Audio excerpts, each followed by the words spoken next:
আসসালামু আলাইকুম।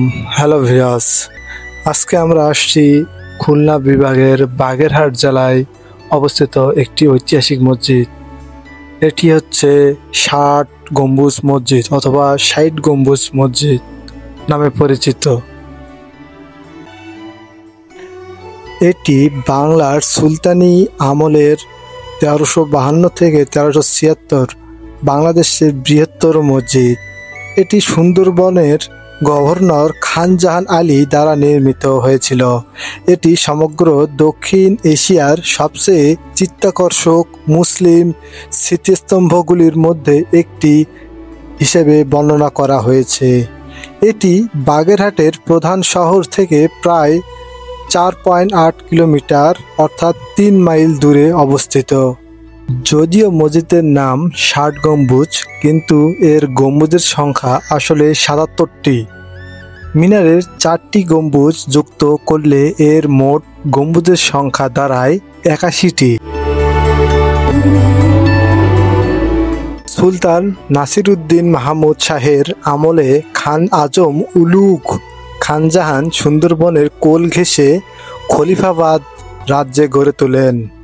খান জাহান বৈঠক করার জন্য একটি দরবার হল গড়ে তোলেন, যা পরে ৬০ গম্বুজ মসজিদ হয়।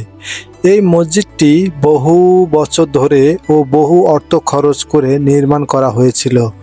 পাথরগুলো আনা হয়েছিল রাজমহল থেকে। তুঘলকি ও জৌনপুরী নির্মাণশৈলী এতে সুস্পষ্ট।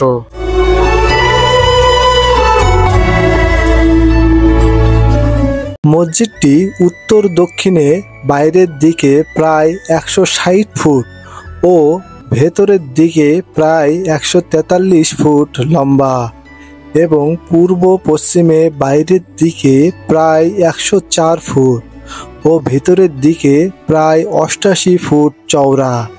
দেওয়ালগুলো প্রায় ৮.৫ ফুট পুরু।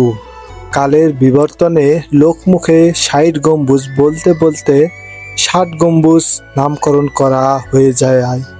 সেই থেকে ৬০ গম্বুজ নামে পরিচিত। এগুলোর নকশা গোলাকার এবং এরা উপরের দিকে সরু হয়ে গেছে। এদের কার্নিশের কাছে বলয়াকার ব্রান্ড ও চূড়ায় গোলাকার গম্বুজ আছে। মিনারগুলোর উচ্চতা ছাদের কার্নিশের চেয়ে বেশি।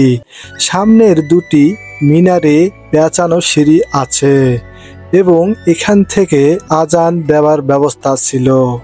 এদের একটির নাম রওশন কোঠা, অপরটির নাম ছিল আন্ধার কোঠা। ভিডিওটির পরের পার্টে এই বিষয় নিয়ে আরেকটু আলোচনা করব। আজকের মনে বিদায় নিলাম।